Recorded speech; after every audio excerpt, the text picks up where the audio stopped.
Hey, Joshua Lamb here. To be completely candid, an hour and a half of me just trying to figure out this fucking podcast room. I'm not even gonna lie to you. I mean, usually I'm pretty tech savvy, but this was just horrendous. If I don't have sound at the end of this, I can go fuck myself. How's that sound? So give a quick recap. Not sure on what the name's gonna be on this fantasy football podcast just yet. Still got a couple up in the air I'm deciding on. A little recap, I'm going to tell you, this is not your grandmother's fantasy football podcast. I'm going to tell you how I feel.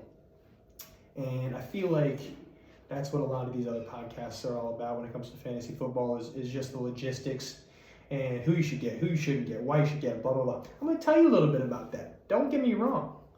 You fix this motherfucker. I'm going to tell you a little bit about that, but at the same time, I want to tell you my emotions behind each player, how they're fucking me, how they're not fucking me, how they're doing great, how they're not doing oh so great, if you know what I'm saying, okay? So what I'm going to get down to is just how my week went, how my week went, how my fucking opponent's week went, how they fucked me, how I fucked them, all that jazz. If you like jazz, stick around, because bitch, I'm playing jazz all night, okay? So last week was a little bit longer. I'm going to try to expedite it. I mean, Jesus, it was my first time. Get off my ass, okay? So just to start off, I want to talk a little bit about my week, all right? And it's safe to say that fantasy football, it's a game of what ifs. I mean, son of a bitch, all right? I went 1-1 this week, all right? In my second league, I don't know. If maybe my team didn't shit the bed or Derek Carr didn't shit the bed on me, I may have won. I mean, he did okay, but he didn't cut it is what I'm getting at. What if he scored another touchdown? What if he ran one in? Wonder if he wasn't an asshole, huh? I mean, there's so many what ifs in the game of fantasy football. It's unbelievable. Okay, so let's get down to my main league, my 10-man league. I guess they're both my main leagues, but this 10-man league, it has a special place because it's really my first league I got really into. And this week I went head to head with my boy Matthew Taff. Let me tell you something about Mr. Matthew Taff. That son of a bitch knows how to run a team. Okay, he finds gems. And listen here, you find gems in fantasy, it's almost a guaranteed great season. Okay. Because you're going to have your stars that you pick early, but if you find the gems late, oh man, you're in there like fucking swimwear. I hope you're in your swimwear. It's wintertime. But throw on that bikini and let's get loose. You know what I mean? So, started off, I had Jalen Hurts, who I love. I love, okay? He gave me 28. I mean, that's more than I can ask for. Christian McCaffrey pops off for a nice little 24 piece. Let's get to Lenny Fournette, you son of a bitch. You give me 36? Listen, if you can give me that every week, which I know you're not gonna, but if you're gonna give me 10 catches, 83 yards, and a touchdown on 11 targets, listen, I'll name my first child after you. Leonard Lamb. How do you like that, huh? I love it. You know what? I actually don't love it. The name Leonard sucks. Not gonna lie to you, but you've been playing great. That's all I can ask. Okay? So going into this, I got Leonard that gives me all those points, but Taft starts off incredibly hot with Nick Chubb and Justin Jefferson in the first quarter, giving them 20 apiece. I'm already down 40-0. How do you come back from that hole when he's projected 163? That's the question. All right? And what I did is I bounced back like the man I am, okay? So that's where Jalen Hurts, Christian McCaffrey, Leonard Fournette come into play. But the thing is, Jalen Hurts and Christian McCaffrey, I'm pretty sure had a later game, and I think Leonard may have as well. So looking at it, I started off in a hole. Started off in a massive fucking hole. What are you going to do, all right? I almost chalked it up as an L just to start off. I was like, you know what, I'm going to accept it. I'm probably going to lose this week if you're projected almost 170. I mean, it's just the name of the game. You're usually not going to have a 170-point league or a game. It's just not going to happen unless you completely snap, and that's where he was on course for. Luckily enough, some of my stars played like stars. Jalen Hurts, give me 28. Christian McCaffrey, give me 24. Leonard Fournette, like I said, 36. Lenny Lamb Fournette, Mr. Touchdowns, Mr. Playoffs. I love you. Okay, let's bring it down onto DK Metcalf. He gives me 18 with that touchdown, that 50-yard touchdown. Love to see it. Okay, bring me down to CeeDee Lamb. Didn't give me all I would have loved, but he gave me a decent amount with 10. Brings me to the tight end possession, which is always bullshit. I mean, it's always bullshit. You can't win with the tight end. Gerald Everett has been a steady, star-studded man. All right, but then you got Travis Kelce with 4 touchdowns on 25 yards. You don't know what you're going to get with a tight end unless it's Kelce or unless it's Mark Andrews. I can't stand it. Gerald Everett, you gave me 1.2. I'm like, you got to be fucking me. You must be fucking me to get me 1.2 on a catch and 2 yards on 3 targets. Gerald Everett, you said Josh Lamb. Heard that guy has a new podcast. Let's fuck him. Is that what you said? Because it stinks and it hurt, okay? And that brings me to Jeff Wilson Jr. He's been super consistent. Hasn't cracked about 15 this whole year, but comes out strong with 120 on the ground and a touchdown. 1 catch with 12 yards. I'll take it for a sweet 20.2. You give me 20 a week? Lock me in. Lock me in because you're not going anywhere, guy. Huh? I'm not gonna lie. I did trade him in my other league, but it's okay. Brings me to Young Ho Koo, who I thought was going to be my horse. My horse. My kicking stallion, the leg of a god. You know what I mean? Comes out there and gives me a dud. 0. Granted, they played Tampa Bay. And my thinking was, Tampa Bay will let up, every once in a while, a couple big plays, maybe a little turnover. I don't know. Maybe a botched punt, whatever. I don't care. I just expected them to be past the 50 to a point where let's give my guy Young Hose a chance to kick a fucking field goal. All right? So he ends up putting up an extra point, gives me 1, and then goes on to miss, what, a 50-yarder? I mean, who am I? I'm not out there kicking a 50-yarder. Listen, I got the leg for it. Have you seen these legs? Do you want to see these legs? Oh, I know you do. But the thing is, I couldn't do it, but son of a bitch, you get paid to do it. And you go out there and give me 0 points? And guess what Matthew Taft's guy got him? 18. Nick Folk got him 18 points. Immediately spot him 18 points. Oh my God, was I livid? Huh? Livid. And that brings me to my defense. Vikings D got me 6. I expected more going against Chicago. Got a fumble recovery, 2 sacks. I guess that's okay. Whatever. I mean, I'm streaming defenses usually. You gotta get lucky on D. I mean, anybody can get hot. I mean, Detroit Lions have been snapping out of nowhere. So, I mean, you got Detroit Lions, you got Seattle who does things. Jets will put up points. I mean, the whole season's been fucked. It's been fucked. All right, so who am I to say what defense is going to lock it? I mean, other than like San Fran, I mean, Dallas has been playing pretty well on D. I ain't going to lie to you.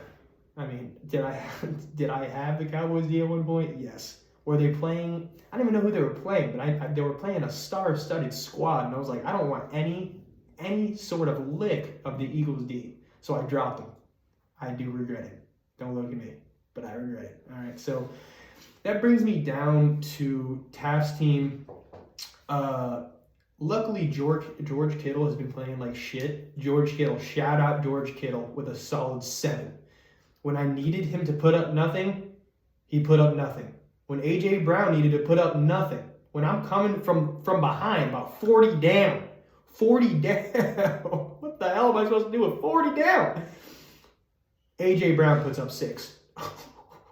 I know it makes that sick. Makes me sick, but in like a good sick. Like almost like I ate too much I don't know, like too much cookie dough or something. You know what I'm saying? One of those times where you eat a little too much cookie dough. It's the good stuff. Makes me sick of that nature. He's physically sick when you see A.J. Brown only putting up 6 points on 3 catches, 32 yards on 7 targets. It's a beautiful thing, especially when Jalen Hurts snaps for me. It's gorgeous. He loses, I win. You know what I mean? Other than that, Joe Mixon going into the Monday night game, the Sunday night game only puts up 11. I end up sealing the dub. What was the total? The total ended up being 142. 142 for the J Shags Love Shacks. Give me that rack, big racks. 142.46 towards 131.6. Okay, great week for the J Shags Love Shacks. I felt great coming in. I know if my guys are gonna perform.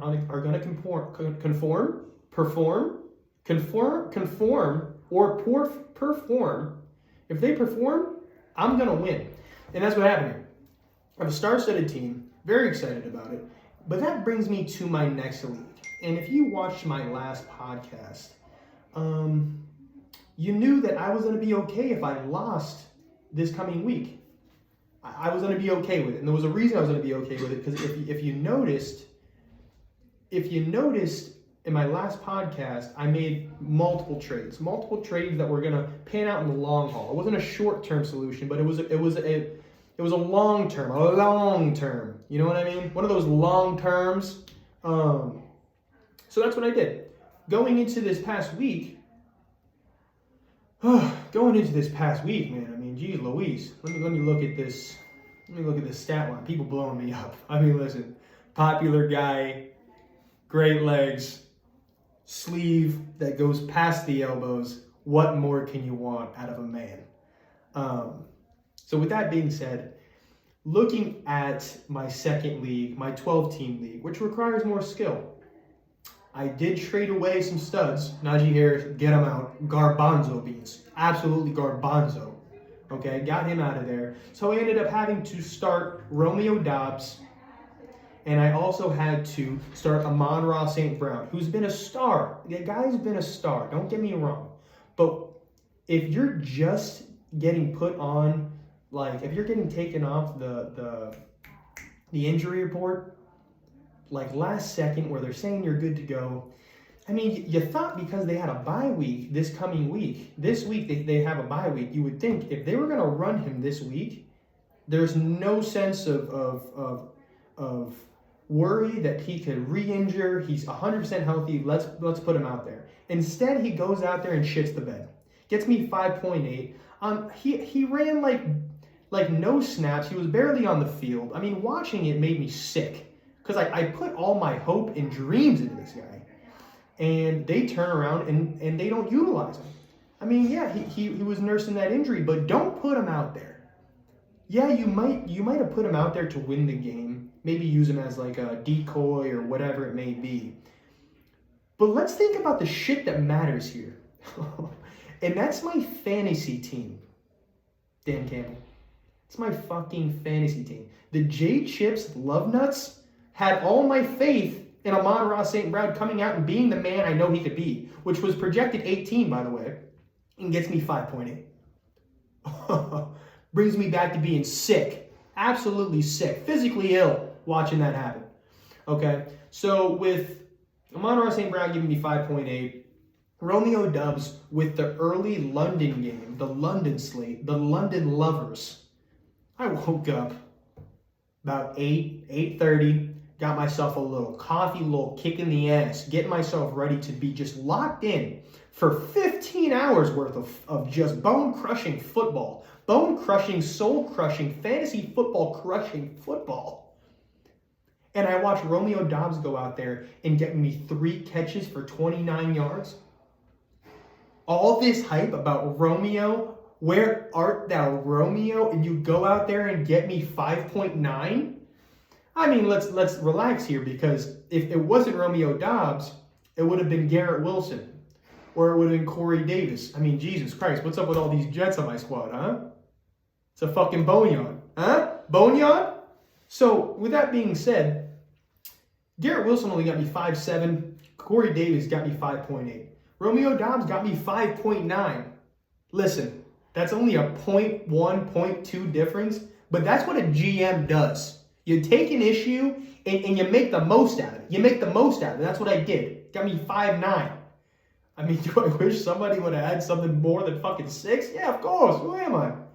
I mean, I could have put in George Pickens, who got me 14.3, but honestly, I wanted to see it with Kenny Pickett. I'm going to be honest, I wanted to see it with Kenny Pickett. So with that being said, Derek Carr had a decent game, but let's talk about Dameon Pierce and Breece Hall. I mean, I've been high on these guys. I knew they were going to have a breakout at some point, and that's what happened. Dameon Pierce 99 yards and a touchdown, 3 catches.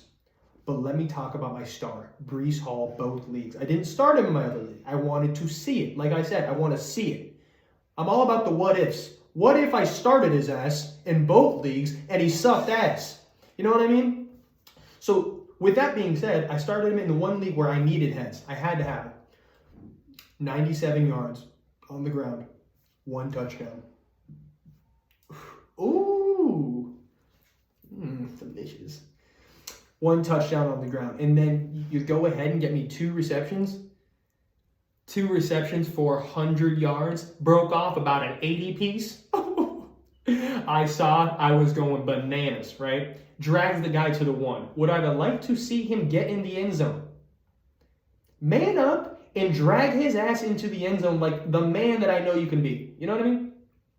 And then they go ahead and turn around and give the ball to Michael Carter for 2 touchdowns on the goal line after Breece Hall got him down there. So really, the 28 points that he got me could have been 40. He gives me 40 if they had those 2 tutties. Breece Hall, lock him in. He could be an RB1 for the rest of the year. All right, and Damian Pierce and Breece Hall had to be started because of Jonathan Taylor was hurt, which I made the trade for if you would have watched my last podcast and you would have known. Get your ass back there and listen to that long 49-minute spiel that I put on that was just downright succulent. It was a succulent spiel. If you like spiels and you like succulent C, go listen to my succulent spiel that I had last week. Okay? That being said, I like what I'm doing here. But what are you going to do? What are you going to do when your opponent has Cooper Kupp, who puts up 26, has Nick Chubb, who puts up 25. So Nick Chubb fucked me in both aspects. I was okay with losing this week because of the guys that I was going to be missing. It was a long play. I'm okay with it being the case, but going into the Monday night game, I was down 10. I was projected 1 less point than my guy, Harrison Nuts. Harry Nuts. Shout out to my guy. That's literally what we call him. Hairy ass nuts. I mean, I've never seen him, but I would assume that they're hairy as hell with that nickname. But with that being said, I'm down 10. I got my quarterback, Derek Carr, going against Daniel Carlson, the kicker.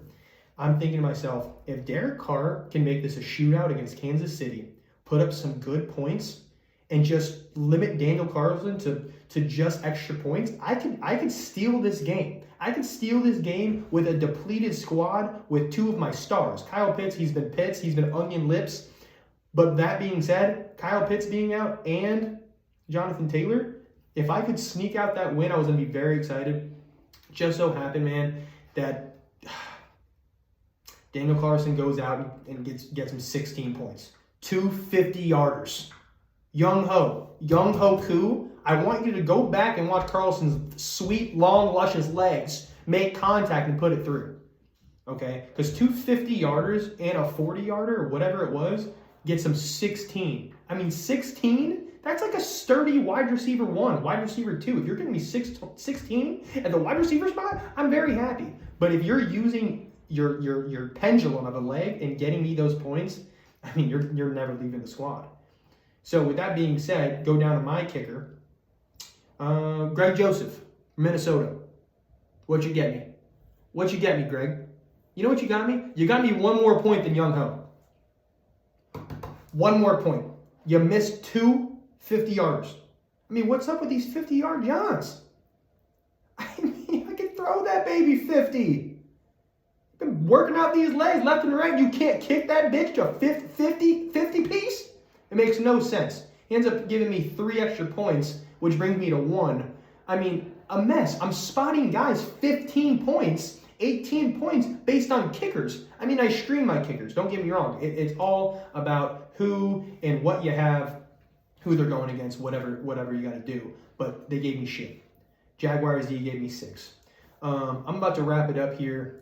I ended up losing 114 to 105. I had a chance. Derek Carr got me 17, but Carlson getting 16 when I was already down by 10 was in a bone me. Looking at my waiver wire pickups this week, I ended up going Geno Smith.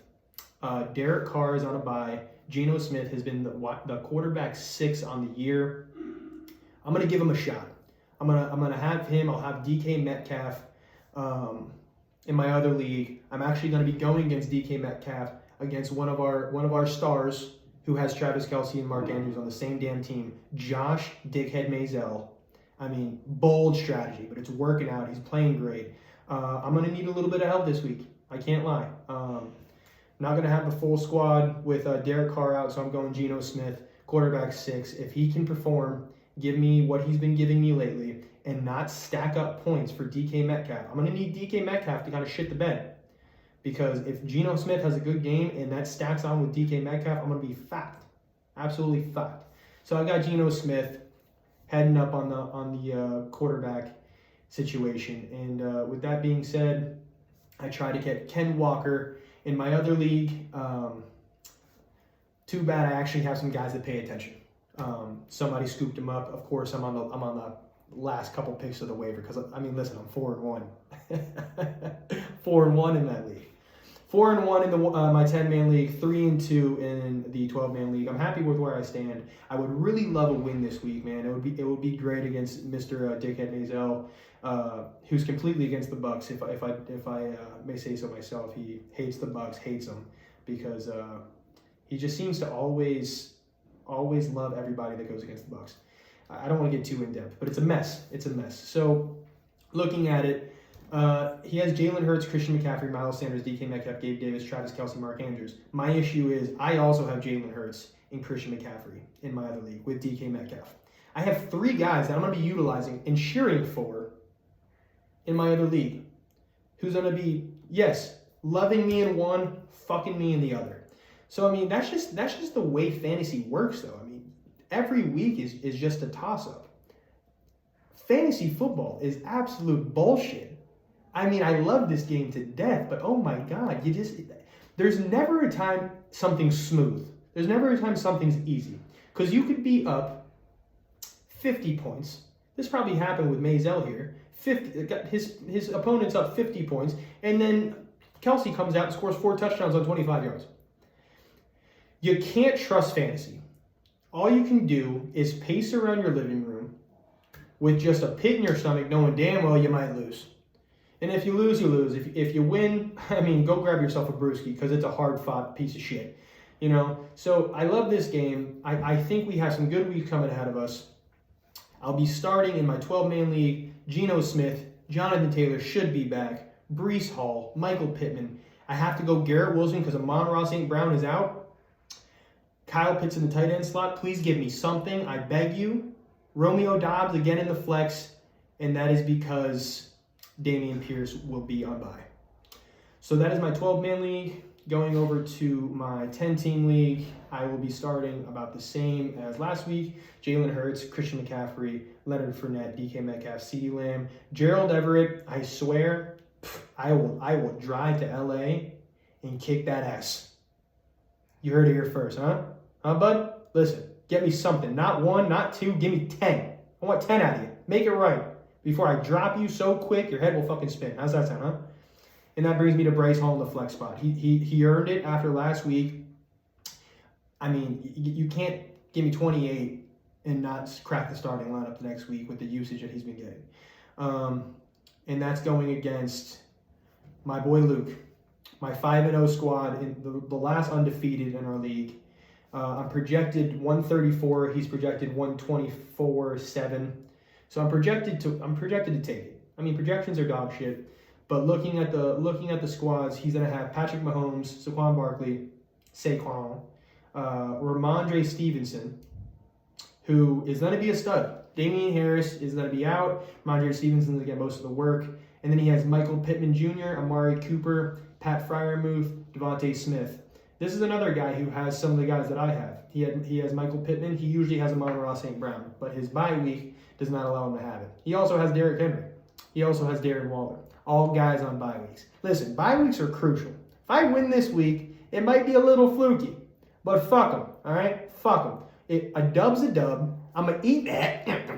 Jameis Winston style. Give me that shit, all right? And I'm going to take it. So with that being said, it's going to be a great week. Tomorrow we have a beautiful game. what is it? I think it's Chicago, Chicago, Washington. I mean, Curtis Samuel's going to be on my bench. Let's see what he can give me. If he can consistently give me something, I mean, he's going to have a spot on my team. So I'll be watching that. Always love seeing Justin Fields and seeing what they can do, but it should be a shit show. So, but hey, blessed to have football on a Thursday. I'll also be watching those UCF nights, Go Knights, Space Game, Space U. So with that being said, this is not your grandmother's fantasy football podcast. This is Joshua Lamb here. Thank you for tuning in. Probably be dropping these every Wednesday, something like that. Like I said, it's just me bullshit. It's for every normal fantasy football guy out there that wears his heart on his sleeve. All right, who gets pissed off at guys that they have no idea who they are. I mean, these people don't know who we are. They know we use them in these games, but they don't give a fuck about us. So for the guys who wear their heart on their sleeves and love this shit, I mean, this is why I'm here. I'm gonna talk the shit that you want to hear, and we're gonna have some fun along the way. So come back next week. Much love to y'all, and I'm out of here.